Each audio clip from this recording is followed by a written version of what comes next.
তারকা চিহ্নিত প্রশ্ন 445, মাননীয় সদস্য রুমিন ফারহানা, তাকে দেখছি না।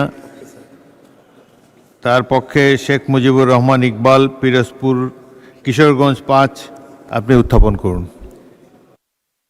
মাননীয় স্পিকার, আমি ব্রাহ্মণবাড়িয়া 2 রুমিন ফারহানার পক্ষে ওনার প্রশ্ন, পরিবেশ ও বন জলবায়ু পরিবর্তন মন্ত্রী মহোদয় অনুগ্রহ করিয়া বলিবেন কি দেশের জলবায়ুর বিরূপ প্রভাব হইতে রক্ষার লক্ষ্যে সরকার বিশেষ কোনো পদক্ষেপ গ্রহণ করেছে কিনা, করিলে তাহা কি?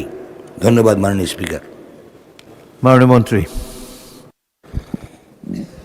মাননীয় স্পিকার, আপনাকে ধন্যবাদ। একই সাথে মাননীয় সংসদ সদস্যকেও ধন্যবাদ। জলবায়ু পরিবর্তনজনিত ঝুঁকি মোকাবেলায় সরকার কর্তৃক ইতিমধ্যেই গৃহীত উল্লেখযোগ্য পদক্ষেপসমূহ নিম্নরূপ: অভিযোজন কার্যক্রম গ্রহণ ও বাস্তবায়নে তৃণমূল জনগণকে সম্পৃক্ত করার লক্ষ্যে লোকালি লেড অ্যাডাপ্টেশন ফ্রেমওয়ার্ক প্রণয়ন করা হয়েছে। জলবায়ু পরিবর্তনের বিরূপ প্রভাব মোকাবেলার অভিযোজন কার্যক্রম গ্রহণের লক্ষ্যে পরিবেশ, বন ও জলবায়ু পরিবর্তন মন্ত্রণালয় ন্যাশনাল অ্যাডাপ্টেশন প্ল্যান NAP এবং প্রশমন কার্যক্রম বাস্তবায়নের লক্ষ্যে ন্যাশনালি ডিটারমাইন্ড কন্ট্রিবিউশনস NDC প্রণয়ন করেছে।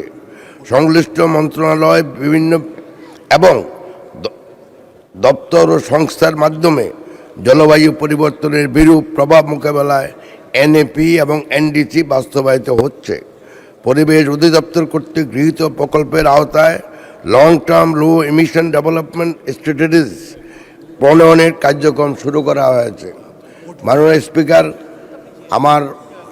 আমার উত্তরটা আরও লম্বা আছে, দয়া করে এটাকে পঠিত বলিয়া গণ্য করার অনুরোধ করা হচ্ছে। উত্তরের বাকি অংশ পঠিত বলে গণ্য হলো। শেখ মুজিবুর রহমান ইকবাল, আপনি একটি সম্পূরক প্রশ্ন করতে পারেন। ধন্যবাদ মাননীয় স্পিকার।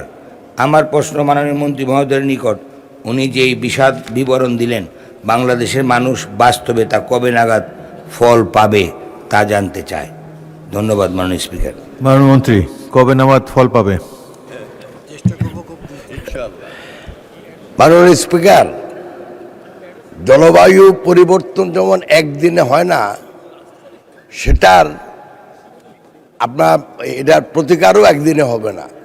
আমরা প্রতিকার ব্যবস্থা নেওয়ার জন্য আমাদের প্রচেষ্টা অব্যাহত আছে এবং একই সাথে জলবায়ু পরিবর্তন হচ্ছে দিন দিন। যতই পরিবর্তন হবে ততই আমরা দিন দিন নতুন নতুন পরিকল্পনা গ্রহণ করে জলবায়ু পরিবর্তনের ফলে যেই নেগেটিভ কনসিকুয়েন্স সেগুলি আমরা যেন আর কমে, সেজন্য আমাদের প্রচেষ্টা অব্যাহত থাকবে। মাননীয় স্পিকার, আপনাকে ধন্যবাদ। প্রবাসীদের জন্য নির্মাণ হচ্ছে দেশের প্রথম স্মার্ট সিটি, যেখানে থাকছে স্কুল, মসজিদ, হাসপাতাল, সুইমিং পুল, হেলিপ্যাড, পাঠাগার, জিম, সুপারমার্কেট, শিশু পার্ক সহ সকল নাগরিক সুবিধা। মাত্র 30 লাখ টাকা বিনিয়োগে মিলছে আকর্ষণীয় ফ্ল্যাট। প্লাটিনাম ইনভেস্টরদের জন্য ঢাকা বিমানবন্দরে VIP প্রোটোকল সুবিধা। বিস্তারিত জানতে যোগাযোগ করুন স্ক্রিনে দেয়া হোয়াটসঅ্যাপ অথবা ইমো নাম্বারে।